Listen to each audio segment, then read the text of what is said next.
Hey, how's it going? Eiley here from the Wilder Firths hub right here in Scotland. We have been on a complete mission since the last time I updated you all. We have been on a seagrass seed collecting mission, so we've been collecting intertidal common eelgrass or Zostera marina seeds. So when we're down here on the intertidal area, we usually got about 4 hours, 2 hours before low water and 2 hours after to seed collect. So the whole team are down here today. We just collected as much seed as we can. It was an early start. And low tide was at 7:30 this morning. So yeah, we've made it down, but it's a gorgeous morning. So we're just here seed collecting. So when we're out here collecting seed, we're looking for the seeds that are nice and mature on the spathe, which is this shoot from the Zostera marina seagrass. So yeah, we're looking for the seeds when they're nice and mature, kind of say stage 4 or 5, basically when they're about to drop off. And then we're just picking that spathe there with the seeds on, and then we are popping them in our little seed collecting bags, and then we're using little clickers to keep track of our counts. So we just give it a click, and then yeah, just collecting as many as we can in the 4 hour kind of tidal window that we have. So we usually work for about an hour, 45 minutes an hour, and we're doing little hectare plot squares that Milo's keeping us right on through QField GIS, plotting where we're collecting the seed, and then we're making sure then that we're moving on to another square, so we're not collecting too much in one area and not putting too much pressure on the existing seagrass bed.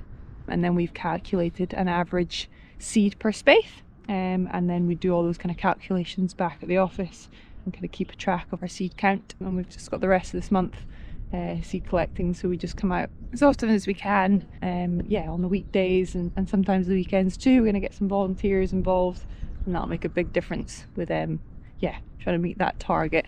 And this is the result of the end of a seed collecting window.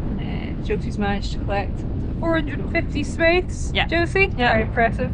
Our target for this year was 350,000, and although we didn't manage to collect that much because of a few challenges we encountered, such as it just taking a wee bit of time for permissions to come through, and just, yeah, I think also being our first time having done this at scale, we didn't manage to get the full 350,000 seeds, but we did manage to collect a mammoth just over 180,000. So hats off to the whole team. It was a great effort, and also to the people that came out and helped us. So there were members of the community from groups like Murray Ocean Community that came out and helped us, the Feminist Birdwatching Club in Inverness, so please, yeah, have a wee look at those groups if you're in the local area. And also we had the University of Edinburgh come up the road with some students who also gave us, yeah, a great hand. So thank you to all those people. We wouldn't have been able to achieve, well, get as close to the target as we have without them. Hi, it's Lily from the Wilder Firths team. Today we're seed collecting at Longman Bay, but we're joined by the lovely students from Edinburgh University on a landscape architecture programme, and they're interested in all things community and how they engage with their environment. So they're helping us on our very last day of seed collection.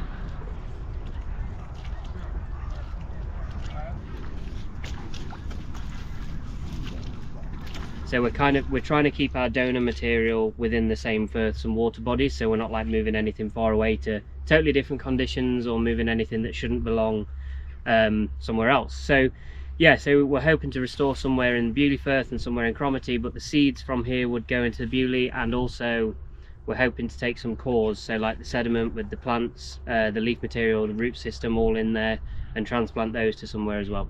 So that's kind of the main two uses of this bed. We surveyed 10 hectares of it, so there's 100 hectares and we just physically couldn't survey 100, so we did like a proportion. We calculated that we think there's like 160 million seeds on here at any one time, so it's quite a reproductive bed, and a lot of the shoots that we were seeing when we were surveying were all reproductive as well. So yeah, this is a really good donor bed for us to use, which is kind of its main use.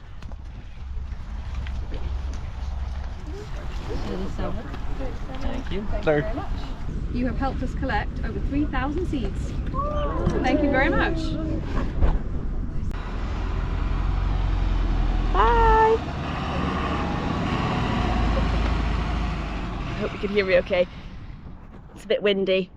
That's the Edinburgh Uni students just away. They've been a huge help today, collecting, let me just look at my numbers, 4,943 seeds, so a massive help on this, our very last day of seed collection this year.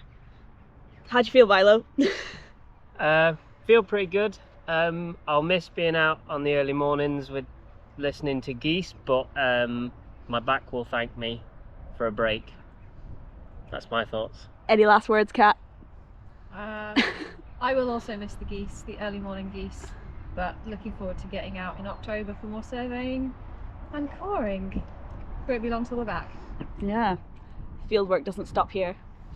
We've also been processing the seagrass seed, but we'll save that for another vlog. The next wee while we're going to be moving on to our winter activity, which is planting cores of seagrass. So you can expect some updates from us on that soon as we progress into this next stage. So this part of our work has been funded by the Scottish Marine Environmental Enhancement Fund, which is managed by Nature Scot. So thanks to those guys for supporting our seagrass planting project. As I say, we've mostly been focusing on that, so not much more to update you on, but we will check in with you all again soon. And yeah, thanks for watching. If you'd like to become a Mossy Earth member and help support projects like this around the globe, then please just visit mossy.earth, and I'll see you next time. Cheers!